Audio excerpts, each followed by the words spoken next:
بسم اللہ الرحمن الرحیم۔ پاکستانی اداکارہ حریم فاروق کا کہنا ہے کہ ان کا ڈرامہ بسمل دیکھنے کے بعد خواتین نے انہیں بتایا کہ انہوں نے اپنے شوہروں کی تعریف کرنا شروع کر دی۔ بدھ اور جمعرات کو ARY ڈیجیٹل پر نشر ہونے والی اس ڈرامے کی کہانی ایک ادھیڑ عمر امیر آدمی توقیر کی دوسری شادی کے گرد گھومتی ہے۔ ڈرامے میں توقیر کا کردار سینئر اداکار نعمان اعجاز ادا کر رہے ہیں، جبکہ ان کی دوسری اہلیہ معصومہ کا کردار حریم فاروق نبھا رہی ہیں۔ معصومہ کا تعلق ایک مڈل کلاس گھرانے سے ہے، لیکن اس کی خواہشات اور خواب بہت بڑے ہیں اور ان کو پانے کی جستجو میں وہ اپنے سے عمر میں کافی بڑے شخص سے شادی کر لیتی ہے۔ BBC کے ساتھ گفتگو کرتے ہوئے حریم فاروق نے بتایا کہ معصومہ بری لڑکی نہیں، بلکہ معصومہ ہر انسان کی خواہشات کی عکاسی کرتی ہے۔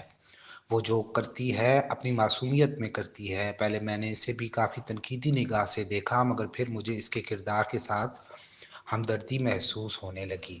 حریم فاروق یہ بھی دعویٰ کرتی ہیں کہ ڈرامہ بسمل جیسی صورتحال دنیا میں بہت زیادہ ہو رہی ہے۔ ان کے خیال میں ہر انسان کو زندگی میں شارٹ کٹ چاہیے، جس کی ایک بڑی وجہ وہ سوشل میڈیا کے معاشرے پر اثرات کو بھی قرار دیتی ہیں۔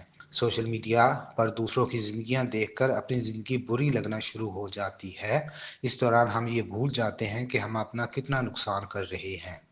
بسمل کی کچھ ایک ساتھ نشر ہونے کے بعد ناظرین نے سوشل میڈیا پر یہ کہنا شروع کر دیا کہ حریم اور نعمان اعجاز کی عمر میں زیادہ فرق نہیں لگ رہا، حریم کا جسم چوڑا لگ رہا ہے وغیرہ وغیرہ، لیکن حریم کہتی ہیں کہ اب انہیں ان باتوں سے کوئی فرق نہیں پڑتا۔